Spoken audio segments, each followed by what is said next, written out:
Saya bertanya kepada yang bersangkutan, dia ngerti nggak sih arti dinasti itu sebagai konsepsi politik? Saya tanya, Anda ngerti nggak dinasti itu sebagai konsepsi politik gitu?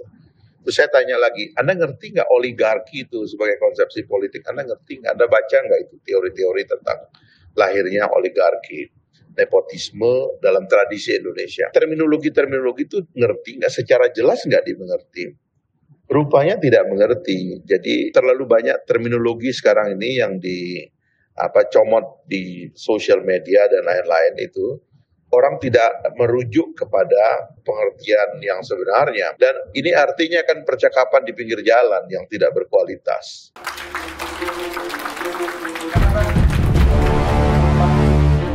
Merdeka! Merdeka! Allahu Akbar! Allahu Akbar! Yang muda-muda harus tampil. Inilah digital democracy. Ada berdebat dengan orang yang mempersoalkan ide-ide tentang yang adalah sebagai fenomena hari ini atau current phenomenon. Misalnya istilah dinasti politik atau dinasti sendiri, atau dalam bahasa Indonesianya itu wangsa, atau dalam bahasa lain itu bisa dipakai menjalar ya kepada dinasti bisnis dan sebagainya. Tapi termasuk kata oligarki, ya, nepotisme dan sebagainya. Saya bertanya kepada yang bersangkutan, dia ngerti nggak sih arti dinasti itu sebagai konsepsi politik? Saya tanya, Anda ngerti nggak dinasti itu sebagai konsepsi politik gitu? Terus saya tanya lagi, Anda ngerti nggak oligarki itu sebagai konsepsi politik? Anda ngerti nggak? Anda baca nggak itu teori-teori tentang lahirnya oligarki, nepotisme dalam tradisi Indonesia? Terminologi-terminologi itu ngerti nggak? Secara jelas nggak dimengerti? Rupanya tidak mengerti. Jadi terlalu banyak terminologi sekarang ini yang comot di sosial media dan lain-lain itu. Orang tidak merujuk kepada pengertian yang sebenarnya. Dan ini artinya kan percakapan di pinggir jalan yang tidak berkualitas. Tapi percakapan yang tidak berkualitas itu ada di pinggir jalan, juga ada di istana. Nah, inilah problem kita hari ini, karena klarifikasi terhadap terminologi itu tidak pernah dilakukan. Dan tidak ada otoritas yang memperbaiki pengertian kita tentang terminologi. Sehingga berbulan-bulan itu mengambil waktu kita dan kita lelah dengan itu sebenarnya. Dinasti itu adalah terminologi sebenarnya yang berkembang pada abad-abad kerajaan. Ya, karena itu artinya adalah kekuasaan politik turun-temurun yang diturunkan melalui darah. Itu utamanya diturunkan melalui darah. Itu dinasti. Dan hari ini hampir tidak ada lagi dinasti. Atau dinasti itu dikucilkan dalam tradisi monarki konstitusional di Inggris misalnya. Mungkin itu di antara monarki yang paling kuat. Tapi kekuasaan dinasti Windsor namanya yang berkuasa di Inggris itu dikerangkeng. Ya, hanya sebagai simbol memulai pemerintahan, yang membentuk pemerintahan yang merupakan hasil pemilu yang demokratis.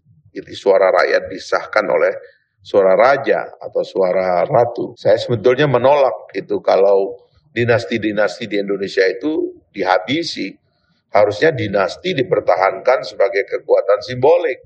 Tidak perlu diberikan kekuasaan efektif yang memerlukan pertanggungjawaban publik. Sebab itu nanti menjebak raja itu terlibat dalam praktek-praktek kotor, korupsi dan sebagainya gitu.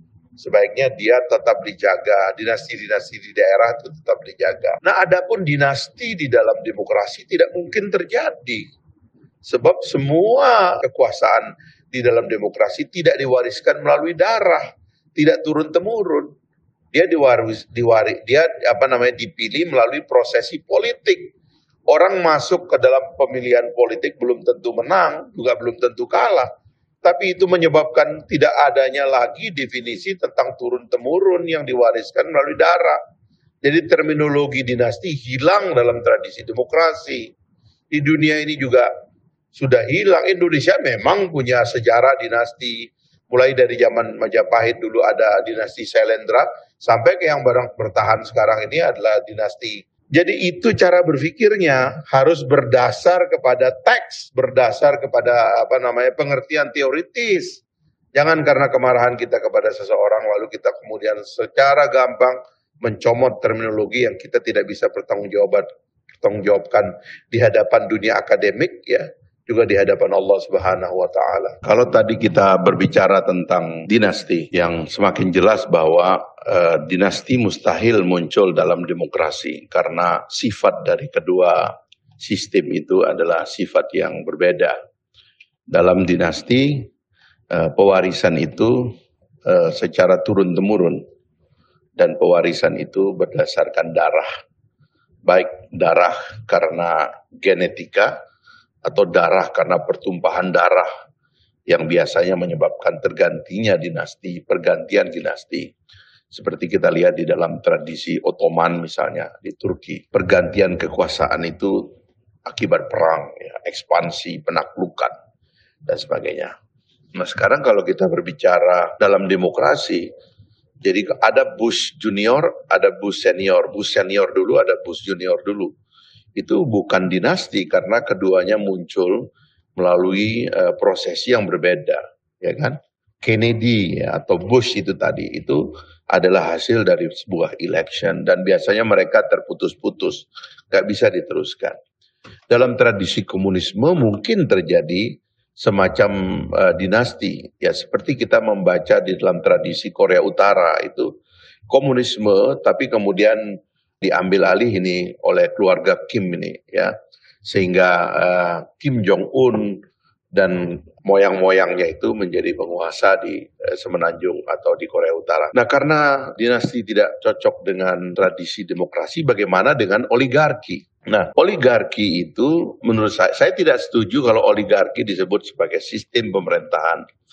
Karena pada dasarnya oligarki itu sebenarnya respon terhadap sistem pemerintahan yang ada. Dan dalam penelitian yang saya lakukan, terutama dalam buku-buku membaca sistem pemerintahan, itu oligarki itu bisa muncul di rezim otoriter dan itu lebih mudah. Tetapi juga oligarki bisa muncul di rezim demokrasi. Karena oligarki itu artinya sebagaimana definisinya kan, oliga itu segelintir, ya kan, kelompok yang memerintah itu bisa karena keturunan atau berbasis kekeluargaan, bisa karena kekayaan, keuangan, dan juga bisa karena argumen-argumen lain. Intinya adalah ada segelintir orang yang berkuasa, ya. Dalam demokrasi bisa muncul, dalam otoritarianisme apalagi. Tetapi mungkin di dalam otoritarianisme itu oligarki itu ada godfather-nya. Tetapi di dalam demokrasi itu kemungkinan godfather-nya itu bergantian, ya. Karena sifat daripada sistem demokrasi yang dinamis. Nah, bagaimana membaca peta Indonesia? Apakah mungkin oligarki telah terbentuk? Sangat mungkin. Dan di antara sebab kegagalan kita mengelola atau kegagalan kita atau munculnya oligarki di Indonesia adalah kegagalan kita mengelola partai politik dan terutama sumber-sumber keuangan partai politik dan transparansi di dalam pemerintahan. Itu sebabnya kan saya mengusulkan berkali-kali kalau kita mau memberantas korupsi sekaligus memberantas oligarki di Indonesia, kita harus mengatur sistem pembiayaan politik yang benar. Dan yang sampai sekarang itu belum nampak secara baik di negara kita. Kenapa? Begitu sistem pembiayaan politik, politisi dan partai politik pasti akan cari uang. Dan kalau cari uang itu kan pasti tidak ngambil di rakyat. Kalau cari uang itu kan pasti ngambilnya dari pengusaha, dari orang banyak uang. Lalu yang punya pengaruh dari media misalnya, karena dia bisa mengatur frame. Ya syukur sekarang kita sudah punya sosial media sehingga media tidak terlalu dominan, ya sehingga peran orang media di dalam politik itu bisa kita kurangi. Tetapi siapapun yang di dalam dirinya terakumulasi kekuasaan, baik keluarga atau karena argumen keuangan, penguasaan pada jaringan media, dan sumber-sumber dari kekuasaan lainnya, mereka ini bisa berkumpul menyepakati sesuatu sehingga kemudian kekuasaan itu diatur oleh segelintir elit ini. Inilah yang disebut dengan oligarki itu. Nah jadi dalam pengertian inilah antara dinasti dan oligarki itu dua hal yang berbeda, ya. Meskipun dalam tradisi otoriter tadi saya katakan Dinasti bisa muncul di dalamnya, dan dalam tradisi dinasti itulah kemudian kaum oligark bisa mengatur kekuasaan yang turun-temurun itu untuk menjadi lebih efektif, ya kan? Seperti Fir'aun itu memerlukan Haman, memerlukan Korun, ya kan? Memerlukan Korun sebagai orang kayanya, memberikan Haman sebagai ahli teknologinya yang mengerti bagaimana mengoperate dari satu sistem pemerintahan.